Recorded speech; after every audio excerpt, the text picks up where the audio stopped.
MDH की हल्दी मिर्ची धनिया करे कमाल। ये रंग दे, ये खुशबू दे, ये तीखा, ये कम पड़े। क्या निराला MDH मसाला। बहुत स्वागत है आपका। आपके साथ मैं हूं मृदुल शर्मा और आप देख रहे हैं राष्ट्र सर्वोपरि। और आज राष्ट्र सर्वोपरि में एक बहुत बड़ा मुद्दा लेकर आया हूं। आज आपको पता है, एक पूर्व मुख्यमंत्री हैं और एक मौजूदा उप मुख्यमंत्री हैं।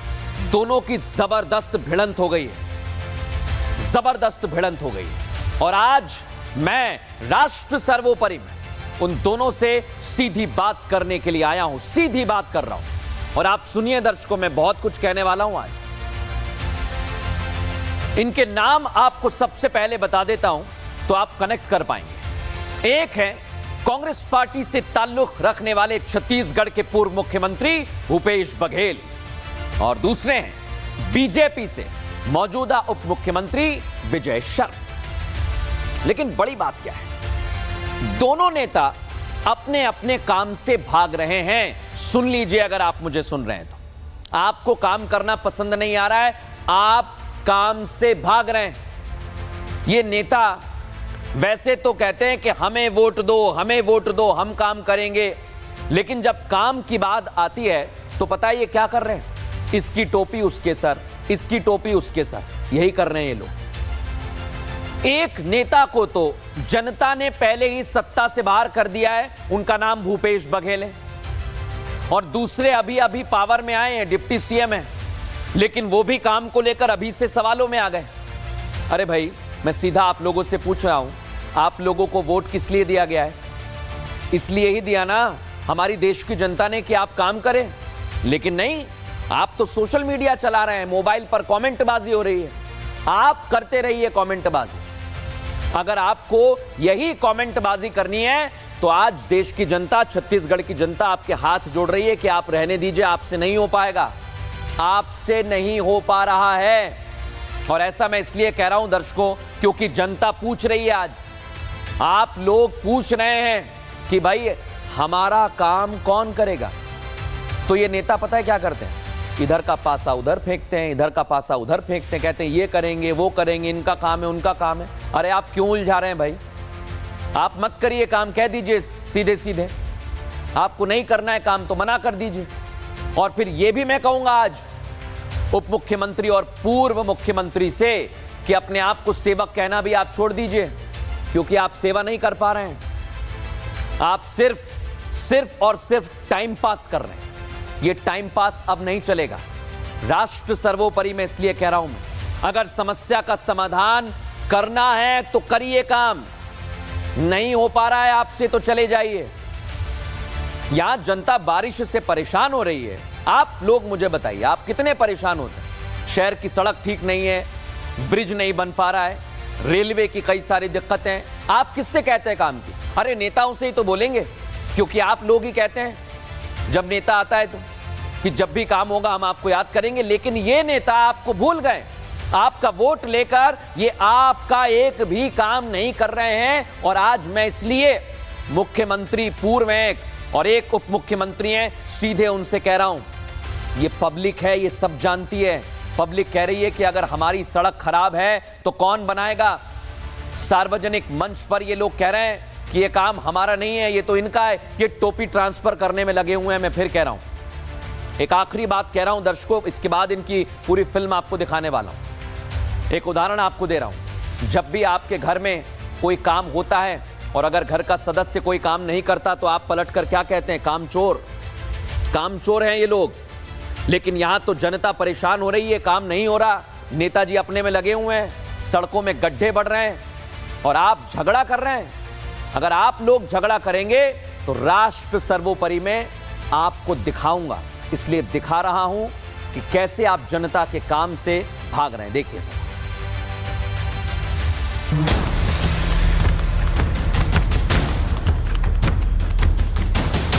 भारत एक लोकतांत्रिक देश है और किसी भी लोकतांत्रिक देश की ताकत उसकी जनता होती है। जनता ही अपने प्रतिनिधि को चुनती है और यही प्रतिनिधि देश के विकास के लिए काम करते हैं। माना तो ऐसे ही जाता है कायदा तो यही कहता है। हालांकि वो अलग बात है कि कोई देश के विकास के लिए काम करे या ना करे, देश के बारे में सोचे या ना सोचे, लेकिन ये सब कुछ भी केवल 5 साल ही चल सकता है।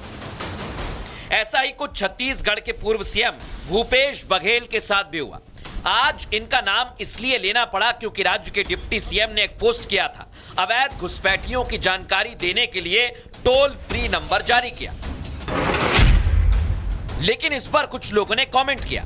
कमेंट के बाद छत्तीसगढ़ का सियासी पारा बढ़ गया है और नेताजी के बीच टोपी ट्रांसफर का खेल भी शुरू हो गया है। अब आप अचरज में पड़ गए होंगे कि टोपी ट्रांसफर का ये खेल कैसा है। दरअसल हुआ कुछ यूं कि छत्तीसगढ़ के डिप्टी सीएम विजय शर्मा के अवैध घुसपैठियों के जानकारी वाले पोस्ट पर एक कमेंट आया। उस कमेंट में एक सवाल शख्स के द्वारा पूछा गया कि सड़क मरम्मत की शिकायत पर किससे संपर्क करें। बस इसी कमेंट पर विजय शर्मा जो रिप्लाई करते हैं, उसके बाद बवाल खड़ा हो गया। विजय शर्मा सड़क शिकायत पर भूपेश बघेल का नंबर शेयर करते हैं और आगे लिखते हैं, इस नंबर पर संपर्क करें, ये इन्हीं की देन है। ये उनका बनाया गड्ढा है, इसमें उनको लेट जाना चाहिए, इसमें उनको मुंह छुपाना चाहिए। बस यहीं से शुरू हो जाता है इसकी टोपी उसके सर वाला खेल और बढ़ जाता है घमासान। वो घमासान जो देश के विकास के मुद्दे को छोड़ टोपी ट्रांसफर पर शिफ्ट हो गया है। भूपेश बघेल भी विजय शर्मा की उसी पोस्ट पर एक लंबा चौड़ा पोस्ट करते हैं और विजय शर्मा पर तीखा तंज कसते हैं। उनकी नाराजगी की वजह यहाँ दो हैं। पहली, विजय शर्मा का उन पर खराब सड़कों के लिए तंज कसना, दूसरा उनका नंबर सार्वजनिक करना। विजय शर्मा के तंज पर भूपेश बघेल ऐसा पोस्ट करते हैं जिसकी शुरुआत ही वो शायरी से करते हैं और विजय शर्मा से इसी के जरिए इस्तीफा तक मांग लेते हैं। भूपेश बघेल लिखते हैं, कुर्सी है तुम्हारा ये जनाजा तो नहीं है, कुछ कर नहीं सकते तो उतर क्यों नहीं जाते। सोशल मीडिया पर तंज और पलटवार का ये दौर आगे बढ़ता है, लेकिन कमाल की बात यह कि मुद्दा भटक गया है। दोनों नेता एक दूसरे पर खराब सड़कों के लिए टोपी ट्रांसफर करने में लग गए हैं। विजय शर्मा इसे पुरानी सरकार की देन बता रहे हैं तो भूपेश बघेल उनसे इस्तीफा मांग रहे हैं। इस सब पर जब डिप्टी सीएम विजय शर्मा से सवाल किया जाता है तो फिर वो भूपेश बघेल पर चुटकी लेते हैं। मैं भूपेश बघेल जी से ये कहना चाहता हूं कि आप भी इस पे फोन कर दें भाई, अगर मालूम होगा आपको तो। अगर आपको कुछ मालूम है तो फोन कर लिए। लेकिन चक्कर ये है कि इटली के चश्मे से घुसपैठिया नहीं दिखता है, उसके लिए छत्तीसगढ़ वाला चश्मा चाहिए होता है, तब घुसपैठिया दिखता है।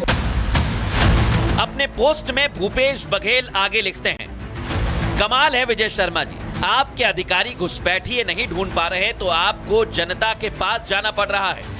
सड़कों की दुर्गति ठीक करने के लिए आप मेरा नंबर लोगों को बांट रहे हैं। अपने बूते का नहीं लग रहा तो छोड़िए उप मुख्यमंत्री और गृह मंत्री का पद, आप दफा हो जाइए। यहां कमाल केवल एक नेता का नहीं बल्कि दोनों का है, जिन्हें जनता ने बारी बारी चुनकर सत्ता पर बिठाया, राज्य के विकास के लिए, देश के उत्थान के लिए, ये सोचकर कि यही नेता राष्ट्र सर्वोपरि रखकर आगे काम करेंगे। अब जनता पूछ रही है तो दोनों एक दूसरे के सर पर टोपी ट्रांसफर कर रहे हैं। लेकिन ये खेल आखिर कब तक चलेगा, छत्तीसगढ़ की जनता अब यही पूछ रही है। जनता पूछ रही है और नेताजी काम से भाग रहे हैं। ऐसे नेताओं से आपको सावधान करता रहूंगा, राष्ट्र सर्वोपरि। अब आगे बढ़ूंगा और आज एक गजब की खबर आई है। आज गजब हो गया है। मुझे तो विश्वास ही नहीं हुआ कि ऐसा भी हो सकता है क्या। ऐसा ही कुछ हुआ है, ऐसा ही कुछ हुआ है। आज बहुत बड़ी जानकारी मेरे पास आई है। सोचिए जरा दर्शकों कि किस तरह की स्थितियां ये लोग पैदा कर रहे हैं। आपको एक एक बात बता रहा हूं मैं। आप मुझे चलाने दीजिए। एक एक बात आज मैं आपको बता रहा हूं कि किस तरह से ये लोग आपको धोखा देने में लगे हुए हैं। दर्शकों, सिर्फ आप लोगों को धोखा दे रहे हैं ये लोग। और आज मैं क्यों कह रहा हूं कि गजब हो गया है, क्योंकि रंगाई पुताई में भी घपलेबाजी की जा रही है। घपलेबाज यहां भी आ गए हैं और वो भी ऐसे वैसे नहीं, लाखों रुपए डंके की चोट पर डकार रहे हैं। एक एक घपलेबाज की आज तस्वीर आपको दिखाएंगे। राष्ट्र सर्वोपरि में इनके खिलाफ आज हम लोग खड़े हुए हैं, क्योंकि ये लोग आपके जो घर में दरवाजे और खिड़की लगे हुए हैं ना, इन्हीं ऐसी ही दरवाजे और खिड़कियों को पोतने के लिए लाखों रुपए, करोड़ों रुपए, सोचिए जरा, लगा रहे हैं। आपको लग रहा होगा कि सोने का पेंट कर रहे हैं, चांदी का पेंट कर रहे हैं। नहीं, पेंट भी वही है, 196 रुपए लीटर वाला, लेकिन उसे लगाने के लिए आधा गांव आ गया है। पैसे वसूले जा रहे हैं भर भर कर। जितने पैसे की पुताई बड़े बड़े लखपति के घर नहीं हो रही, उतना पैसा ये लोग वसूल रहे हैं। सरकार इनको दे रही है, सरकार से पैसा लूट रहे हैं, लेकिन इनकी पोल कैसे खुल गई है दिखाता हूं आपको।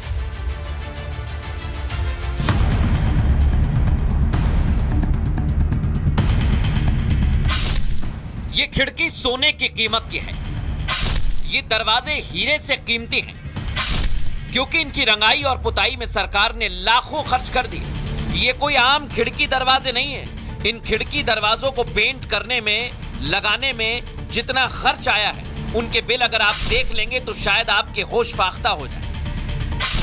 बिल मध्य प्रदेश के शहडोल जिले के 2 सरकारी स्कूलों के हैं, जिनकी खिड़की दरवाजे को पेंट करने का काम शुरू किया गया, लेकिन यह काम कुछ हजारों में नहीं हुआ।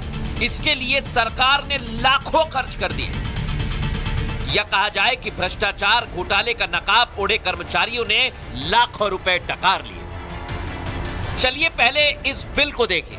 बिल देखकर ही सारी कहानी आपको समझ में आ जाएगी। ये बिल सुधाकर कंस्ट्रक्शन नाम की फर्म की तरफ से शासकीय हाई स्कूल ग्राम सकंदी के नाम पर काटा गया।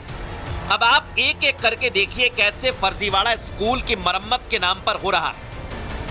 4 लीटर पेंट करने के लिए देखिए कितनी लेबर कास्टिंग की गई।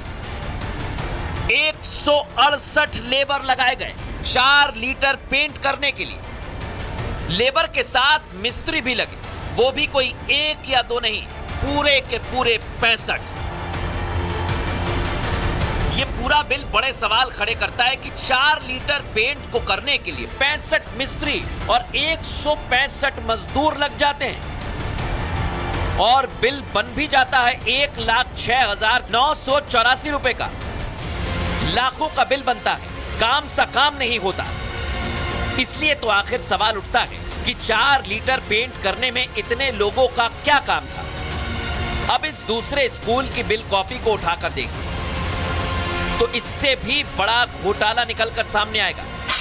शासकीय उच्चतर माध्यमिक विद्यालय निपानिया में भी 10 खिड़की और 4 दरवाजे की फिटिंग और पेंटिंग में 2,31,685 रुपए का मोटा बिल बना दिया। सोचिए जरा, 10 खिड़की, 4 दरवाजे और 2 लाख रुपए से ऊपर का बिल। ऐसे में सवाल यह कि भाई कौन सा पेंट कर रहे थे? एक सरकारी स्कूल में कौन सी लकड़ी का इस्तेमाल किया जा रहा था जो इतना मोटा बिल बनाकर रख दिया और उसे भी पास कर दिया गया। बिल को पास करते वक्त ये नहीं सवाल उठाए गए कि आखिर इतने काम में 275 मजदूर, 150 मिस्त्री, 20 लीटर ऑयल पेंट का आखिर क्या काम? क्योंकि जितनी बड़ी स्कूल की ये खिड़कियां दिख रही हैं, इस काम में कुछ हजार का खर्च हो जाना जायज माना जाता है। लेकिन सवाल जब हमारे रिपोर्टर ने स्कूल के प्राचार्य से पूछा कि आखिर उन्होंने कैसे 1 महीने पहले इस बिल को ओके कह दिया, तो वो टालने लगे। ये देखिए अपना नाटक। सर नहीं, ये बिल वाला क्या मैटर है आपका जो निकला है फर्जी बाहर? आप ही थे ना प्रभार में उस समय? मैं तो दिसंबर से हूँ Madhu sir.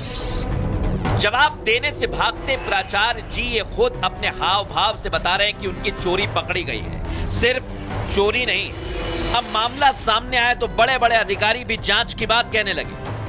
Sir, social media के में जो बिल वायरल किया जा रहा है सकंदी और निपनिया का, उसकी जांच कराई जा रही है। जो तथ्य सामने आएंगे वो बताया जाएगा। ये बिल, ये धांधली, ये बताते हैं कि हमारे आपके टैक्स के पैसों को कैसे भ्रष्टाचार की भेंट चढ़ाया जा रहा है, कैसे कुछ लोग चंद रुपयों के लिए धांधली करते हैं, देश से गद्दारी करते हैं, राष्ट्र सर्वोपरि ना रखकर निजी हित देखकर धोखा देने लगते हैं। इससे ऊपर उठकर देश के लिए सोचना होगा।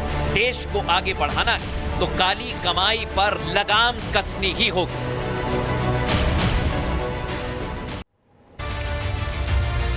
अब दर्शकों एक और खबर आपके लिए लेकर आया हूं। ऐसे ही भ्रष्टाचार के मामले हम राष्ट्र सर्वोपरि में उठाते हैं, लेकिन आज आपसे बात कर रहा हूं। अभी थोड़े दिन पहले आप जब किसी को फोन लगाते थे तो क्या होता था? अमिताभ बच्चन की आवाज आती थी कि ठगों से सावधान हो जाइए। आजकल उनकी आवाज नहीं आ रही है, आजकल सीधे घंटी लगती है। लेकिन ठग अभी भी एक्टिव हैं, उनकी नजर आप लोगों पर है। वो बस एक मौके की तलाश में बैठे हुए हैं। आपने या आपके घर के किसी मेंबर ने एक छोटी सी गलती की तो करोड़ों रुपए हवा हो जाएंगे, लेकिन फिर भी इन ठगों का पेट नहीं भरेगा। ये लोग करोड़ों रुपए ठग कर भी आपसे और पैसे ऐंठेंगे, लेकिन आप चाहकर भी इनके चंगुल से बाहर नहीं आ पाएंगे, मैं कह रहा हूं।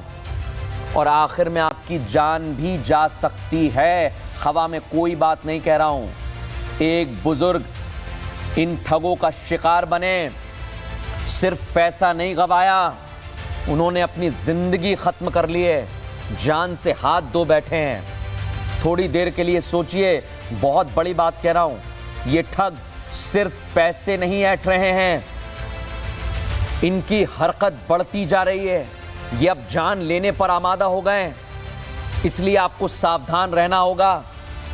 मैं आपसे जो कहने जा रहा हूं उसे सुन लीजिए, रिकॉर्ड कर लीजिए, और अगर आपको कोई ठगी का शिकार बनाने की कोशिश कर रहा है तो उसे ये वीडियो दिखा देना, मेरा चेहरा भी दिखा देना, बता देना कि हम किसी से नहीं डरते हैं, क्योंकि हम ईमानदार हैं। अगर आप लोग ईमानदार हैं तो कोई ताकत आपको परेशान नहीं कर सकती। ये ठग पता है क्या करते हैं? ये पुलिस का कोई बड़ा अफसर बन जाते हैं, कोई अधिकारी बन जाते हैं, इनकम टैक्स के ऑफिसर बन जाते हैं और आप लोगों को ठगते हैं।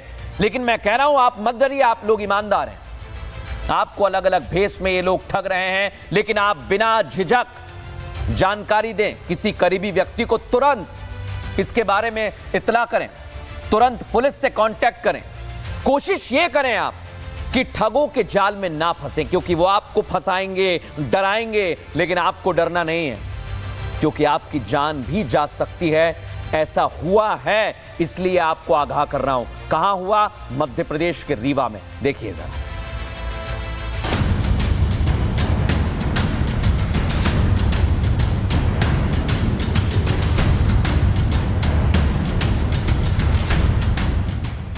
भारत को एक जमाने में सोने की चिड़िया कहा जाता था और भारत की समृद्धि को लूटने के लिए मुगलों से लेकर अंग्रेजों तक ने भारत पर कई बार प्रहार किया।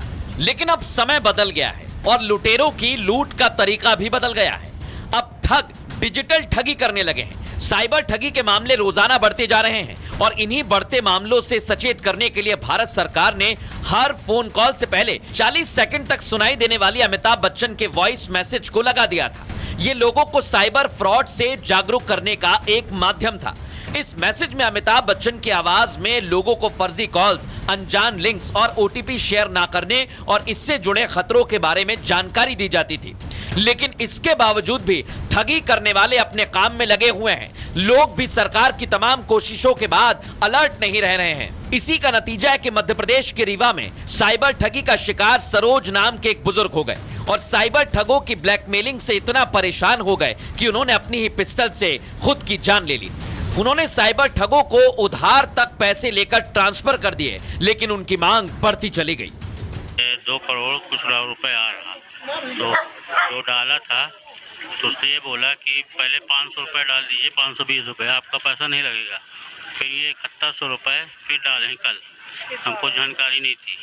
फिर आज फिर मेरे पास फ़ोन आया कि 5100 रुपये डालना है, तो मेरी सास ने मेरे को फ़ोन लगाया, तो मैंने आगे उसको फ़ोन लगाया तो वो फ़ोन मेरा काट दिया, बोला वही नंबर से फ़ोन लगा, उनसे बात कराइए। और इन्होंने कर्जा ले लेके 70-75 हज़ार 50-60 हज़ार रुपये डाला है।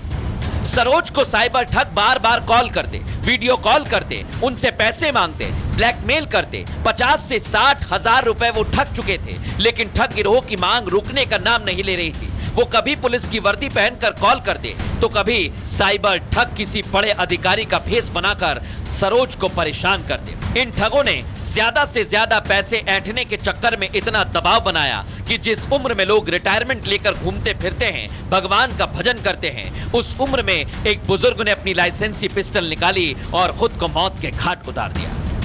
वर्दी में भी फोन आया था, कल आया था। व्हाट्सएप कॉलिंग थी? व्हाट्सएप में थी। मैंने मोबाइल देखा तो वो तुरंत काटवा दिया था। फोन आ गया हमारे पास कि पैसा 5100 रुपये आप दे दीजिए। तो हमारी सास ने हमको फोन लगाया तो हमने कहा पैसा नहीं देना है, कोतवाली चलना है, रिपोर्ट डालना है। जितना देश तरक्की कर रहा है उसके साथ जुर्म की दुनिया के सौदागर भी अपने पैर पसार कर आगे बढ़ रहे हैं। ये देश को पीछे धकेलने का काम करते हैं।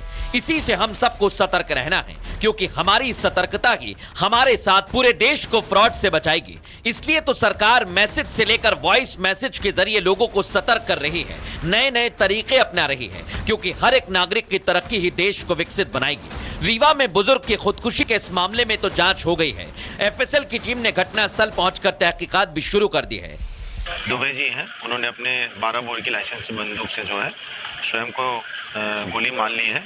अभी मौके पर पुलिस है और अभी एफएसएल टीम को ही बुलाया है और जो भी है भी जांच के बाद इसमें अग्रिम कार्रवाई की जाएगी।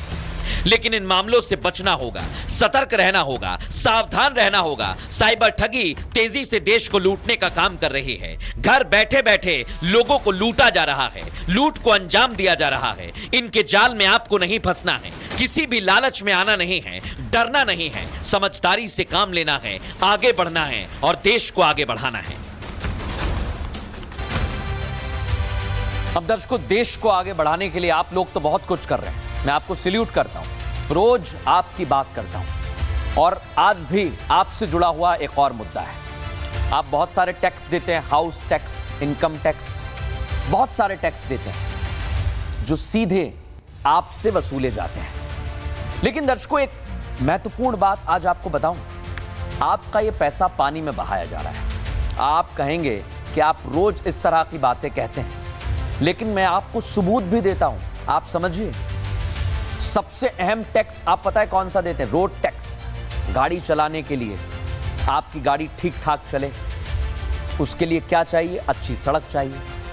लेकिन सड़क कई जगह पर अच्छी बनी है, मैं उससे इनकार नहीं कर रहा, लेकिन कई जगह पर सड़क ढूंढने से भी नहीं मिलती है, क्योंकि इतने तो उसमें गड्ढे हो गए हैं कि समझ ही नहीं आता सड़क में गड्ढे हैं या गड्ढे में सड़क है। और ऐसा इस वक्त पूरे देश में हमें देखने को मिलता है। लेकिन एक बहुत बड़ी बात कहने वाला हूं, अभी बारिश का मौसम आ गया है और बारिश के मौसम में यानी मॉनसून में ये टैक्स का पैसा पानी में बहाया जा रहा है। मैं यही बात कह रहा हूं आपसे। आप जहां देखें वहां आपको एक तस्वीर नजर आएगी, वो तस्वीर होगी सिस्टम की नाकामी। आप कहेंगे कौन सी तस्वीर? तस्वीर आप जरा अपने घर के बाहर जाइए, थोड़ी दूरी पर आपको दिख जाएगी।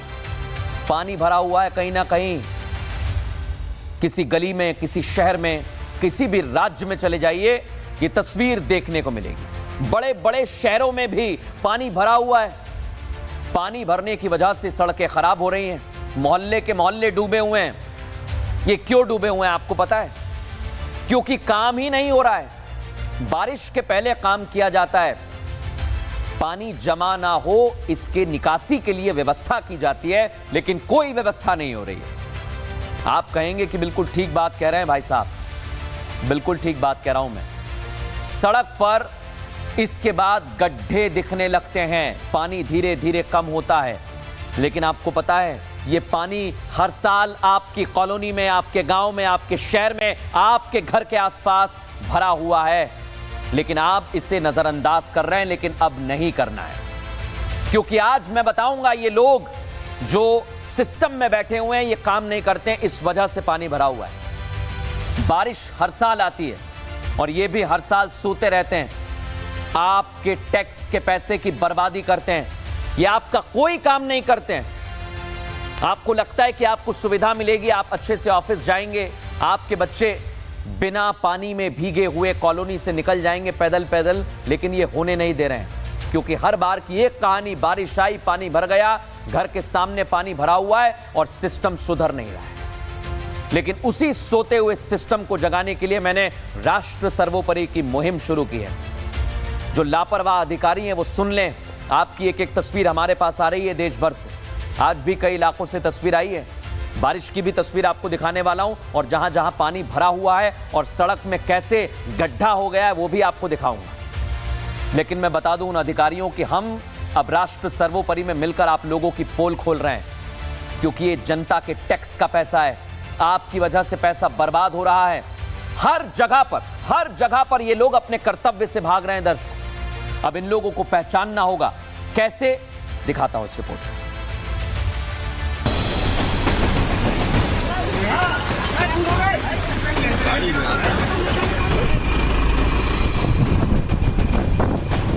सड़कों पर घुटनों तक भरा पानी, सैलाब में डूबी गाड़ियां, फंसी हुई ये सड़कें, सरकारी दफ्तरों के अंदर घुसा पानी। ये गवाह है सिस्टम की नाकामी का। ये तस्वीरें सिस्टम की पोल खोलने के लिए काफी हैं। ये तस्वीरें गवाह हैं उस लचर व्यवस्था की जो आज ही नहीं हर साल मॉनसून आने पर सिस्टम की पोल खोल कर रख देती है। ये किसी एक जगह का हाल नहीं, देश भर में, शहर शहर में, गांव गांव में, गली गली में आज भी कई जगह पर ऐसे ही हालात हैं। ना ड्रेनेज सिस्टम ठीक है, ना ही नदी नालों की सफाई की जाती है। फिर चाहे बात राजधानी दिल्ली की हो, या फिर मुंबई की, या बिहार की, या फिर किसी दूसरे राज्य के दूसरे शहर की, सभी राज्यों में तकरीबन एक जैसे हालात हैं। लेकिन सवाल यहाँ ये उठता है कि हर साल मॉनसून में ऐसे हालात रहेंगे तो देश का विकास कैसे होगा। विदेश जैसी सड़कें पाने के लिए विदेश जैसा काम करना भी होगा। सोए हुए सिस्टम को जगाना होगा, क्योंकि हर साल जब भी पानी बरसता है तो नेता एक दूसरे पर आरोप लगाते हैं और यही काम चलने लगता है। पिछली सरकारें आज की सरकारों को कसूरवार ठहराती हैं तो सत्ता में मौजूद पार्टी इसे पिछलों की देन बताती है। कुल मिलाकर काम नहीं होता, केवल बयान आते हैं। ऐसे ही बारिश का मौसम चला जाता है, साल गुजर जाते हैं और बातें खत्म हो जाती हैं। कई राज्यों में मॉनसून दस्तक दे चुका है, लगातार पानी बरस रहा है और ये पानी सिस्टम की पोल खोल रहा है। मध्य प्रदेश के शिवपुरी में झमाझम पानी क्या बरसा, शहर की कई कॉलोनियां पानी में डूब गईं, जल भराव से बाढ़ जैसे हालात तक बन गए। गांव तो गांव, शहर के कई इलाके भी पानी से लबालब हो गए। कार पानी में फंस गई, काम पर जा रहे, घर लौट रहे लोगों को इसकी वजह से परेशानी हुई। बारिश में 4 फीट ऊपर तक पानी भर गया, जिससे लोगों की मुश्किलें बढ़ गई हैं। कुछ इसी तरह के हालात मध्य प्रदेश के नरसिंहपुर में देखने को मिले। 3 दिन से वहां लगातार बारिश हो रही है, जिससे लोगों की दिनचर्या पर असर पड़ रहा है। नरसिंहपुर जनपद मैदान कार्यालय के सामने तो घुटनों तक पानी भरा हुआ है। सड़क लबालब तालाब की तरह दिखाई पड़ती है।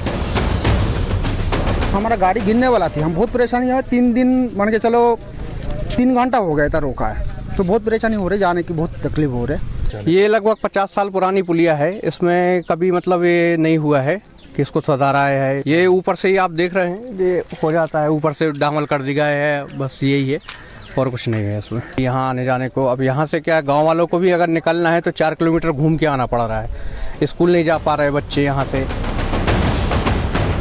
इस तस्वीर को देखिए, ये तस्वीर स्टेट हाईवे की पुलिया बारिश की वजह से धंस गई। इसके कारण लोगों का आना जाना तक बंद हो गया। ये हालात केवल किसी एक राज्य के नहीं, मध्य प्रदेश से लेकर उत्तराखंड, पंजाब से लेकर हिमाचल प्रदेश तक बारिश हो रही है। लेकिन सवाल ये, बारिश तो हर साल होती है, बारिश तो होती रहेगी, लेकिन हमारा सिस्टम आखिर बार फेल कैसे हो जाता है। सिस्टम की पोल जगह जगह खुल रही है। पंजाब के पठानकोट में तो रणजीत सागर बांध की ओर से जाने वाली सड़क भूस्खलन के कारण बंद हो गई। इन हालात से निपटने के लिए पहले से कदम उठाने की जरूरत है, क्योंकि पूरे साल सिस्टम सोता है। जब बारिश आती है तो लोगों को परेशानी होती है, रास्ते बंद हो जाते हैं, कहीं भूस्खलन, कहीं सड़क धंस गई, कहीं जल भराव की समस्या है, जिससे ट्रांसपोर्टेशन भी प्रभावित होता है और राष्ट्र पीछे जाता है। छोटी छोटी बारीकियों पर अगर ध्यान दिया जाएगा तभी देश आगे बढ़ेगा। इसी वजह से देश को जगाने के लिए राष्ट्र सर्वोपरि में आज हमने इस मुद्दे को उठाया है क्योंकि राष्ट्र सर्वोपरि को रखकर हर शख्स, हर सिस्टम के अधिकारी कर्मचारी अगर योगदान देंगे तो ऐसे हालात नहीं बनेंगे। एक और खबर आपके लिए लेकर आया हूं। आप लोग सड़क पर कई बार आते हैं, जाते हैं और गाड़ियों की टक्कर भी हो जाती है। आमतौर पर बड़े शहरों में होता है। कई बार झगड़ा होता है, कई बार विवाद बढ़ जाता है। और आज पता है क्या हुआ है? एक छोटी सी टक्कर की वजह से एक आदमी को कुछ लोगों ने घेर कर इतना मारा, इतना मारा, इतना मारा, उसकी मौत हो गई। उसका नाम है सीताराम। सीताराम का कसूर सिर्फ इतना था कि उसकी गाड़ी एक ठेले से जाके टकरा गई। ठेले वाले का नाम शरीफ। अब आप सोचिए जरा, एक छोटी सी टक्कर सांप्रदायिक हिंसा का रूप ले लेती है और वहां मौजूद लोग सीताराम को इतना मारते हैं कि उसकी मौत हो जाती है। क्या इंसान की जान इतनी सस्ती हो गई है? सोचा है कभी आपने? लेकिन आज सीताराम है, कल को उसकी जगह पर आप भी हो सकते हैं। इसलिए क्या सावधानी गाड़ी चलाने में या फिर रोड किनारे में जब आप खड़े रहते हैं तब बरतनी है? सोचा है कभी? सिर्फ सावधानी नहीं, मानसिकता बदलनी होगी। यहां लोग एक दूसरे का खून पीने जैसी स्थिति में आ चुके हैं। लेकिन ये क्यों हो रहा है? कभी सोचा है आपने? अगर नहीं सोचा तो सोचिए, क्योंकि हो सकता है कभी सड़क पर आपकी टक्कर हो जाए तो आपकी जान पर बनाए।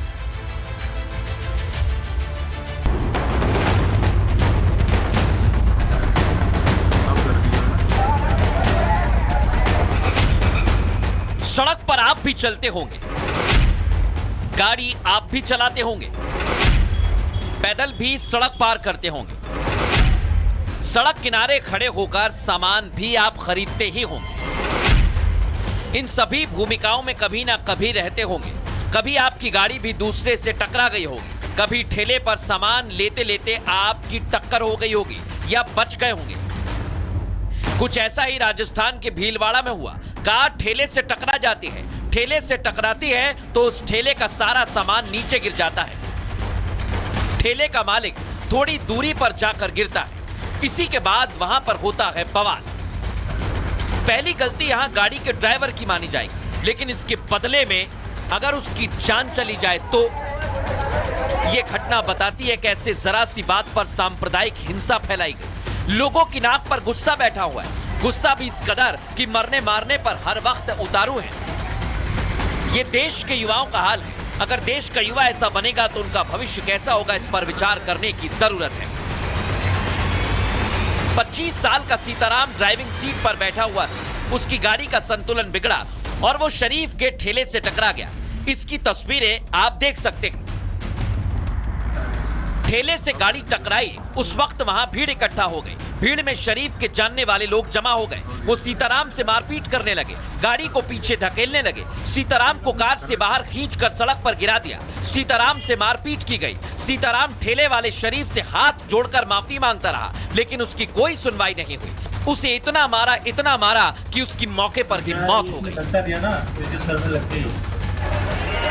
सीताराम की मौत के बाद से इलाके में तनाव का माहौल, बाजार बंद रखा गया है। हिंदू संगठन सड़क पर आ गए हैं। आरोपियों के घर पर बुलडोजर चलाने तक की मांग की जा रही है। इस धरना प्रदर्शन के दौरान विधायक गोपीचंद मीणा भी वहां पहुंच गए और हालात ना बिगड़े इसके लिए घोषणा कर दी, मुहर्रम का जुलूस नहीं निकलेगा। समग्र हिंदू समाज की मांग है कि ये जो मस्जिद के बाहर सीताराम कीर की जो हत्या की गई, ये इसके शहर में, कस्बे में हिंदू समाज में भारी आक्रोश है। मृतक सीताराम के परिजनों को उचित न्याय दिलाने का पूरा प्रयास कर रहा हूँ। उनको जो भी इनकी मांग है वो मिले और कल मुहर्रम नहीं निकलेगा, ये मैं आपको विश्वास दिलाता हूँ। तनावपूर्ण माहौल को देखते हुए जगह जगह भारी पुलिस बल भी तैनात कर दिया गया है। मुख्य आरोपी और ठेले मालिक शरीफ को गिरफ्तार किया गया है। लेकिन सवाल यहाँ पर यह कि आखिर ऐसी नौबत क्यों आ रही है? क्यों सांप्रदायिक हिंसा जैसे हालात बनाए जा रहे हैं? आखिर क्यों एकजुटता नहीं दिखाई जा रही? क्यों हमेशा गुस्से से काम लेने पर लोग उतारू हो गए हैं? ये समझना होगा। एकजुटता की सुरक्षित रहने और आगे बढ़ने का सबसे पहला और अहम नियम है। सीताराम की लिंचिंग कई सवाल खड़े करती है कि आखिर इन लोगों को हो क्या गया है। आपके शहर में भी अगर कुछ ऐसा होता है तो आपको सावधान रहना होगा, पुलिस से भी इसकी शिकायत करनी होगी। लेकिन राष्ट्र सर्वोपरि में इस तरह के मुद्दे हम आपके लिए हर रोज उठाते हैं। कल भी आपसे रात 8 बजे मुलाकात होगी राष्ट्र सर्वोपरि में राष्ट्रहित की खबरों के साथ। तब तक के लिए नमस्कार।